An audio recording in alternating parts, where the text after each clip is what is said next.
My name is Filip Pomykalo. I'm a freelance graphic designer and illustrator from Zagreb, Croatia, currently living and working in London. My name is Clementine Carriere. I'm a London-based graphic designer and art director, and I've been freelancing for about a year, all in all. And prior to that, I was working in studios and agencies. My name is Caterina Bianchini, and I have been freelancing now for about 4 years.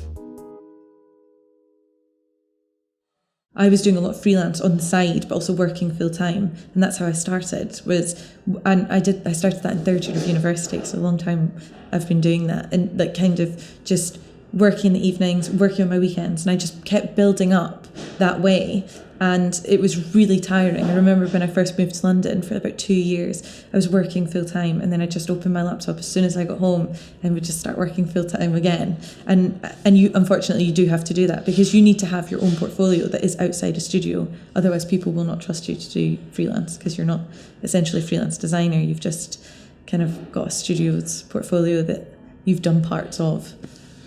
So I started freelancing 6 years ago when I finished my BA studies, so it was 2011, and I started freelancing in Croatia with a friend of mine. Her name is Negra Negojevic, and that was a very nice situation for me, and I think I was quite lucky because I got into the working environment with her, and she was already not experienced, but she already started with design like 3 or 4 years before I started with her. So the nice part about that was I didn't start with some small stuff like business cards or something like that, but I right away got thrown into bigger projects and started working on larger visual identities and mostly print projects with her. I've been freelancing for about a year fully. And prior to that, I used to work in studios, do a little bit of freelance on the side. And before that, I tried to freelance just out of uni and decided that it wasn't the right time for me to do that because I needed to maybe first work in an agency to pick up all of the sort of good practice elements. And then when I felt more comfortable, move on to fully freelancing. And I also worked for a couple of months in an advertising agency, and then I realized that's not the kind of work for me and not the timeline I work well in, because I can't just like 9 a.m. turn on the creative juices and start working. So I found out that I like a more flexible schedule and that I would like to be my own boss and like manage my own time the way I find it the way I like it the most. But yes, that was a really nice introduction into the working environment and starting to work on some really nice and quite big projects.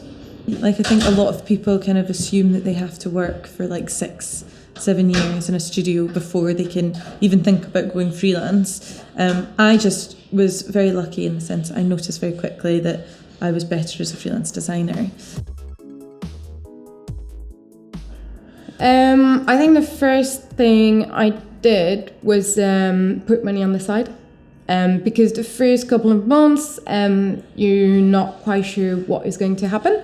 You might have already some freelance gig lined up, which is great. You might not.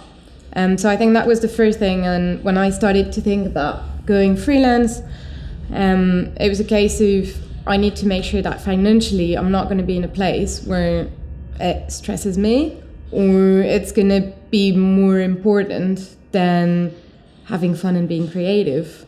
And from that, I think it was just a case of I took the first months to really focus on my portfolio and looking at what other people do, how they present themselves, how I wanted to present myself, the sort of skill set I have, and thinking of maybe I should talk more about specific elements.